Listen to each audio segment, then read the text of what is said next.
S ಸಂಸದ ಪ್ರಜ್ವಲ್ ರೇವಣ್ಣ ರಾಸಲೀಲೆ ಪ್ರಕರಣ ಶಿವಮೊಗ್ಗದಲ್ಲಿ ಮಾಜಿ ಸಿಎಂ ಕುಮಾರಸ್ವಾಮಿ ಇದಕ್ಕೆ ಸಂಬಂಧಪಟ್ಟಂತೆ ಪ್ರತಿಕ್ರಿಯೆ ಕೊಟ್ಟಿದ್ದಾರೆ. ಏನ್ ಹೇಳಿದ್ದಾರೆ ನೋಡೋಣ. ತಪ್ಪು ಮಾಡಿದವರು ಶಿಕ್ಷೆಯನ್ನ ಅನುಭವಿಸಲೇಬೇಕು. ಅವ್ರ ಚಿಕ್ಕಪ್ಪ ಹೇಳಿರೋದು, ತಪ್ಪು ಮಾಡಿದವರು ಶಿಕ್ಷೆಯನ್ನ ಅನುಭವಿಸಲೇಬೇಕು. ಪ್ರಕರಣದಲ್ಲಿ ಕುಟುಂಬದ ಹೆಸರನ್ನ ಯಾಕೆ ತರ್ತಾ ಇದ್ದೀರಿ ನೀವು? ನಾನು ಯಾರನ್ನೂ ವಹಿಸ್ಕೊಂಡು ಮಾತಾಡ್ತಾ ಇಲ್ಲ. ಕುಟುಂಬದ ಹೆಸರನ್ನ ತರಕ್ ಹೋಗ್ಬೇಡಿ, ಪಕ್ಷದಿಂದಲೂ ಕ್ರಮ ಕೈಗೊಳ್ತೀವಿ ಅಂತ ಕುಮಾರಸ್ವಾಮಿ ಅವರು ಹೇಳಿದ್ದಾರೆ. ತೀರಾ ಸಂಕಷ್ಟದಲ್ಲಿ ಸಿಗಾಕೊಂಡಂಗೆ ಕಾಣಿಸ್ತಾ ಇದೆ ಈಗ ಸಂಸದ ಪ್ರಜ್ವಲ್ ರೇವಣ್ಣ ಅವರ ಪರಿಸ್ಥಿತಿ. ಒಂದ್ ಕಡೆ ಅವರು ದೇಶದಲ್ಲೇ ಇಲ್ಲ, ಮಗದೊಂದು ಕಡೆ ಸ್ವಪಕ್ಷದವರು ಕೂಡ ಅವರ ಉಚ್ಚಾಟನೆ ಆದಷ್ಟು ಬೇಗವೇ ಆಗಬೇಕು, ಇಲ್ಲಾಂದ್ರೆ ಪಕ್ಷಕ್ಕೆ ತೀರಾ ಮುಜುಗರವನ್ನು ಉಂಟು ಮಾಡುತ್ತೆ ಅಂತ ಪತ್ರಗಳನ್ನ ಒಂದು ಬರಿತಾ ಇದ್ದಾರೆ. ಇದರ ನಡುವೆ ಯಾರೂ ಕೂಡ ಇದನ್ನ ಒಪ್ಕೊಳ್ಳುವಂತದ್ದಲ್ಲ. ಇದನ್ನ ಅಂದ್ರೆ ವಹಿಸ್ಕೊಂಡು ಮಾತಾಡುವಂತಹ ಪ್ರಕರಣ ಕೂಡ ಇದಲ್ಲ. ಹಾಗಾಗಿ ಕುಮಾರಸ್ವಾಮಿ ಅವರು ಕುಟುಂಬದ ಹೆಸರು ತರಕ್ಕೆ ಹೋಗ್ಬಿಡಿ, ಆಕ್ಷನ್ ನಾವು ತಗೊಳ್ತೀವಿ ಅಂತ ಹೇಳಿದ್ದಾರೆ. ಹಿಂದೆ ಆ ರೀತಿಯ ಒಂದು ಏನೋ ಪೆನ್ ಡ್ರೈವ್ ಅಂತ ಹೇಳಿದ್ರಲ್ಲ, ಅದನ್ನ ಬಿಟ್ಟವರು ಯಾರು? 3 ದಿವಸಗಳಿಗಿಂತ ಮುಂಚೆ ಅದನ್ನು ಬಿಡಲಿಕ್ಕೆ ಕಾರಣ ಏನು? ಯಾವುದೋ ಹಳೆಯ ಸಬ್ಜೆಕ್ಟ್ಗಳನ್ನು ಈಗ ಏನು ಎತ್ತಿದ್ದಾರೆ, ಹಿಂದೆ ಯಾಕೆ ಎತ್ತಲಿಲ್ಲ? ಚುನಾವಣೆ 2 ದಿನ ಇದ್ದಾಗ ಮತದಾನಕ್ಕೆ ಇದನ್ನು ಮಾಡಿ ಅದೇನೋ 25,000 1 ಲಕ್ಷ ಏನೋ ಹಂಚಿದ್ದಾರೆ ಅಂತ ಹೇಳ್ತಾರೆ. ಈಗ ನಾನು ಅದರ ಬಗ್ಗೆ ಚರ್ಚೆ ಮಾಡಲ್ಲ. SIT ರಚನೆ ಆಗಿದೆ. SIT ರಚನೆಯಲ್ಲಿ ಯಾರ್ಯಾರು ತಪ್ಪುಗಳಿದೆ ಶಿಕ್ಷೆ ಅನುಭವಿಸಲೇಬೇಕು. ತಪ್ಪು ಮಾಡಿದೆ ಈ ನೆಲದ ಕಾನೂನಿನಲ್ಲಿ ಯಾರು ತಪ್ಪು ಮಾಡಿದ್ರು ಅದು ತಲೆ ಬಾಗಲೇಬೇಕು. ನಾನೀಗಾಗಲೇ ಹೇಳಿದ್ದೇನೆ. ಹಾಸನದ ಚುನಾವಣೆಗೆ ಸಂಬಂಧಪಟ್ಟ ಹಾಗೆ ಚುನಾವಣೆಯಲ್ಲಿ ಅಭ್ಯರ್ಥಿ ಗೆಲ್ತಾರೆ ಅಂತಕ್ಕಂಥ ಒಂದು ಫಸ್ಟ್ ಹ್ಯಾಂಡ್ ಇನ್ಫಾರ್ಮೇಷನ್ ಇದೆ. ಎಲ್ಲರೂ ಹೇಳ್ತಾರೆ ಗೆಲ್ತಾರೆ ಅಂತ ಹೇಳಿ. ಅದಕ್ಕೆ ಮುಂದಿನ ವಿಷಯಗಳು ನನಗೆ ಸಂಬಂಧ ಇಲ್ಲ. ಸರ್ಕಾರ ಇವತ್ತು SIT ರಚನೆ ಮಾಡಿದೆ.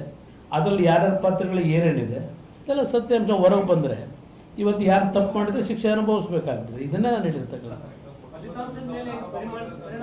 ಇದು ಫಲಿತಾಂಶದ ಮೇಲೆ ಪರಿಣಾಮ ಆಗಲ್ಲ. ಕುಟುಂಬದ ಪ್ರಶ್ನೆ, ಕುಟುಂಬ ಅಂತ ಯಾಕೆ ಹೇಳ್ತೀರಿ? ನಾನು ಇದನ್ನೇ ಕಾಂಗ್ರೆಸ್ ನಾಯಕರಿಗೆ ಹೇಳೋದು, ಕುಟುಂಬ ಅನ್ನೋದನ್ನ ಯಾಕೆ ತರ್ತಾ ಇದ್ದೀರಿ?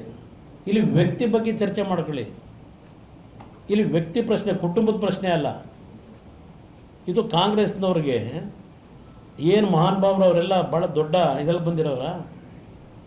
ಇಲ್ಲಿ ಕುಟುಂಬದ ಹೆಸರನ್ನ ಯಾಕೆ ತರ್ತೀರಿ? ದೇವೇಗೌಡರ ಹೆಸರನ್ನ ಯಾಕೆ ತರ್ತೀರಿ? ಕುಮಾರಸ್ವಾಮಿ ಹೆಸರು ಯಾಕೆ ತರ್ತೀರಿ? ತಪ್ಪು ಯಾರು ಮಾಡಿದರೆ ತಪ್ಪು ಶಿಕ್ಷೆ ಅನುಭವಿಸ್ಬೇಕು. ನಾನೇ ಹೇಳಿದ್ದೇನಲ್ಲ, ನಾವೇನು ವಯಸ್ಸುಗಳ ಪ್ರಶ್ನೆ ಇಲ್ಲ. ತಪ್ಪಾಗಿರ್ತಕ್ಕಂಥ ನಿಜ SIT ರಚನೆ ಆಗಿದೆ.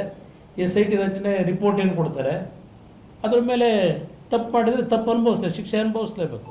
ಪಕ್ಷದ ನಾಯಕರಾಗಿ ಈಗ ಇಂಥ ವಿಷಯಗಳು ಮುಜುಗರ ನನ್ನೊಬ್ಬನಿಗೆ ಅಲ್ಲ, ಸಮಾಜಕ್ಕೆ ಆಗುತ್ತೆ. ಯಾರೇ ತಪ್ಪು ಮಾಡಿದರೆ ಅದು ತಪ್ಪೇ. ಹಾಕಿದ್ದಾರೆ, FIRಗಳು ಹಾಕಿದ್ದಾರೆ, ತನಿಖೆ ವರದಿ ಬರಬೇಕಲ್ವೇ? ಈಗ FIR ಹಾಕಿದ್ದಾರೆ, SIT ರಚನೆ ಆಗಿದೆ, ಅವರಿಗೆ ತನಿಖೆ ಶುರು ಮಾಡ್ತಾರೆ.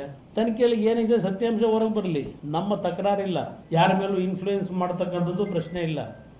ಅದು ಏನಿದೆ ವಾಸ್ತವಾಂಶ, ಏನು ನಡೆದಿದೆ, ಯಾರೇ ತಪ್ಪಿತಸ್ಥರಿರಲಿ ಅದಕ್ಕೆ ಆಕ್ಷನ್ ಆಗಲೇಬೇಕು ಅನ್ನೋದು ನನ್ನ ಪಕ್ಷದ ನಿಲುವು, ನನ್ನ ನಿಲುವು. ನನಗೆ ಕೇಳಿದ್ರೆ ದಿನ ನನ್ನ ಕೇಳ್ಬಿಟ್ಟು ಹೋಗ್ತಾನ? ನಾನು ಕೇಳಿದ್ರೆ ನಾನೇನು ಹೇಳಲಿ? ನನ್ನ ಕೇಳಿದ್ರೆ ನಾನೇನು ಹೇಳಲಿ? ಅದು ಸರ್ಕಾರ ಅವ್ರ ತೀರ್ಮಾನ ತಗೋತಾರೆ.